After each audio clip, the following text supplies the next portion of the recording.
My name is Elisabeth Fahrni Mansur and I manage the Marine Conservation Program for the Wildlife Conservation Society in Bangladesh.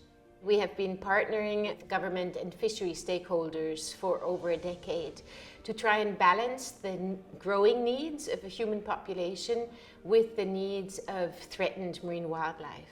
All our commercially valuable fish stocks are overexploited. We have an extremely high dependency on fish for protein as well as for export earnings. So we're all very aware that by far the largest threat to sharks and rays is overfishing. And because we have this high dependency on fisheries, we really need to find practical approaches in which fishers can avoid these animals dying in the nets, but also that the rest of the fisheries, which is economically very important, can be sustained. As top predators, these animals have a direct linkage to maintaining healthy ecosystems that support millions of people in Bangladesh and elsewhere. When a species is listed on CITES Appendix II, that means that in order to trade it internationally, it needs to be proven, the exporting country needs to prove that this trade will not negatively impact the population of the species, that it will be non-detrimental to the species population in the wild. So these non-detriment findings are a tool.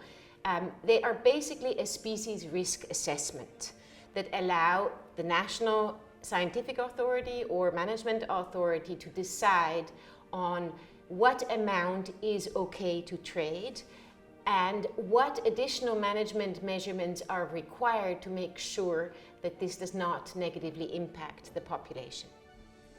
Often government agencies work in silos.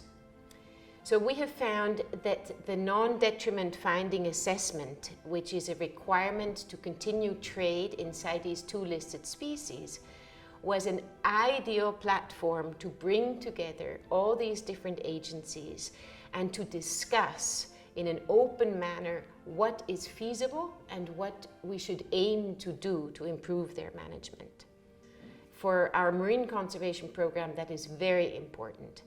How the policy that is being developed is then translated into action on the water has to be considered when those policies are being made. The National Plan of Action that we are currently developing together with government agencies, so with Fisheries Department and Forest Department, is informed strongly by research that was done in collaboration with citizen scientists, but also in consultation with fisheries associations. So they have a very strong input on what realistic governance frameworks could look like to improve the protection of threatened marine wildlife. During these NDF workshops, it was very interesting to see that fishery scientists from the government were actually seeing this process for what it is, a species risk assessment. And they saw that it is designed for data poor areas and that it uses range-wide information that perhaps we don't have so specific for Bangladesh itself, but because these are wide-ranging species, most of them, we can use data from their overall range. So it was really great when I heard fishery scientists saying that, you know, this NDF is actually a much better tool for us to understand what needs to be done to maintain or to recover fish stocks instead of trying to run after numbers for a stock assessment that we can't really do.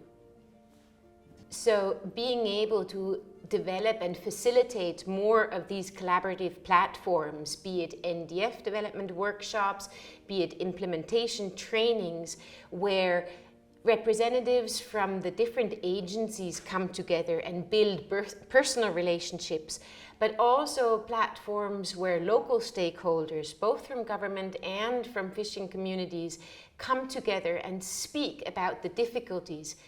That is when we are going to find solutions. That is when we are actually going to bring about the change on the water that we need to see.